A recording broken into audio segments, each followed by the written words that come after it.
कपड़े धोने वाली बहू। शादी के पहले से ही विभा को कपड़े धोने का बड़ा शौक था। कभी नल के नीचे तो कभी तालाब के पास। अरे मेरी नीली वाली लुंगी नहीं दिख रही है। विभा की अम्मा, कहाँ रखी है लुंगी? अरे वो तो विभा ने परसों ही धोकर रखी थी आपकी अलमारी में, देखो वहीं होगी। वो ना मैंने आज धो दी, मुझे लगा कि गंदी हो गई होगी। अरे कैसे गंदी हो गई थी? उसे तो मैंने पहना भी नहीं। हे भगवान, इस लड़की के कपड़े धोने की आदत से परेशान हो गया हूँ मैं। जितना तो घर में राशन नहीं आता, उससे कहीं ज्यादा डिटर्जेंट पाउडर का खर्चा है। इसकी शादी करवा दो, शादी जाए अपने घर में ही करे काम, फिर चाहे घर के कपड़े धोने हो या पूरे गांव के। हाँ ठीक बोल रही हूँ, देखता हूँ मैं कोई लड़का। वो दिन भी आ जाता है जब विभा को देखने लड़के वाले आ जाते हैं। लड़की मुझे अच्छी लगी। होने वाली सास कहती है, बेटी अगर कुछ पूछना है तो पूछ लो। वैसे तो हमारी लड़की बहुत ही शर्मीली है, जो बोल दो वो मान लेती है, इसे क्या पूछना होगा। अरे कैसी बात कर रही हो माँ, मुझे इन लोगों के घर रहना है, सवाल तो कई है। हाँ हाँ बेटा, पूछ लो ना, क्या पूछना है।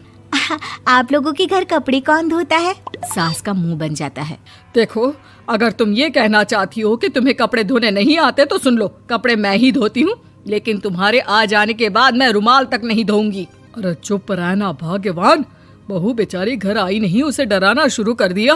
वो क्या है ना बिटिया, अभी तक तो ये कल्लू की माँ ही धोती थी, लेकिन अब तुम्हारे पापा तो दहेज में वॉशिंग मशीन देंगे ही।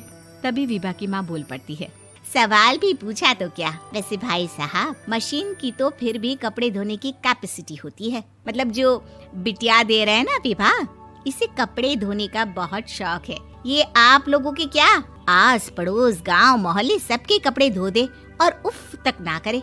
बाहर देखा नहीं आपने कितने कपड़े सूख रहे हैं? सब हमारी बिटिया ने ही तो धोए हैं। बस भी करो ना माँ, शर्म आ रही इतनी तारीफ सुनकर। और तो और एक दाग निकाल कर दिखाओ तो मान जाओ। हाँ अच्छा, माफ करना बेटा, मैंने गलत समझा। हमें तो रिश्ता बहुत पसंद है। और ऐसे जुड़ जाता है रिश्ता कपड़े धोने का शौक रखने वाली विभा का। उसकी शादी हो जाती है कोयला फैक्ट्री में काम करने वाले कल्लू के साथ। शादी के बाद अचानक विभा चिल्लाती हुई सास के पास आती है। सासू माँ, अरे सासू माँ कहाँ है आप? ये तो धोखा है, धोखा दिया आप लोगों ने मुझे। इसे ससुर के चक्कर के बारे में पता चल गया। अरे तो उसमें तुझे क्यों धोखा मिला है? अरे नल में पानी नहीं आता, कपड़े कैसे कब धुलेंगे? अच्छा, तू पानी नहीं आ रहा उसकी बात कर रही है। तो आपने क्या सोचा? कुछ नहीं। अच्छा, तेरी माँ ने कहा था कि कपड़े धोने का शौक है तुझे, याद आया मुझे। शौक बोलकर कपड़े धोने वाले मेरे जुनून को कम ना आके सासू माँ, कपड़ा धोना मेरा गुरूर है।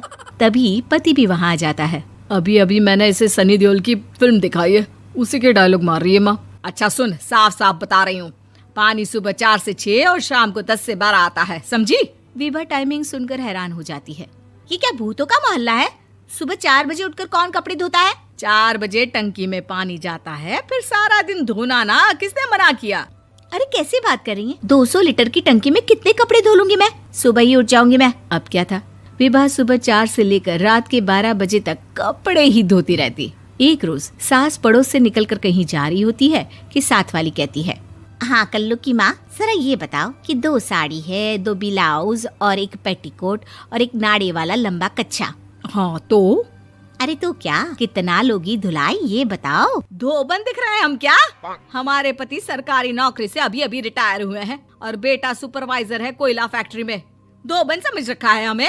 हाय रे कल्लू की अम्मा, माफ कर दो, वो तो मोहल्ले में यही सब बता रहे थे कि तुमने बहू को कपड़ा धुलवाने के काम में लगा दिया है। सास को पड़ोसन की बात सुनकर गुस्सा आ जाता है। वो घर पहुंचती है जहां घर के बाहर ही इतने सारे कपड़े सूख रहे होते हैं जितने कि किसी धोबन के घर पर। अरे ओ कल्लू की दुल्हन, बाहर निकल।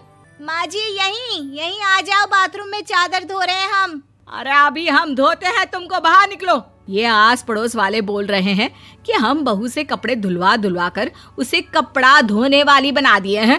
अरे छोड़ो ना माँ जी, किन लोगों की बातों में आती हो? आस पास के लोगों का तो काम ही होता है कि वो किसी तरह सास बहू को लड़ा दे। बहू सारे घर के कपड़े धोती है, ये क्या कम है? बोलिए। सास को भी लग जाता है कि वो बहू का ये सनकीपन नहीं छुड़वा सकती, इससे अच्छा है कि खुद ही चुप हो जाए।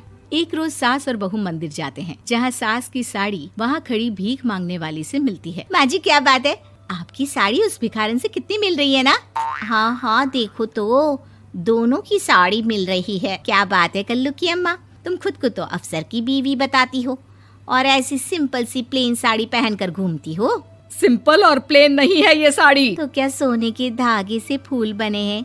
कुछ भी सासू माँ, कुछ भी। हाँ बने थे इस साड़ी में सोने के धागे से फूल। मेरे पति लेकर आए थे मद्रास से स्पेशली मेरे लिए 10,000 की। ताहे भाई साहब इस भिखारन के लिए भी सेम टू सेम साड़ी लेकर आए होंगे 10,000 की।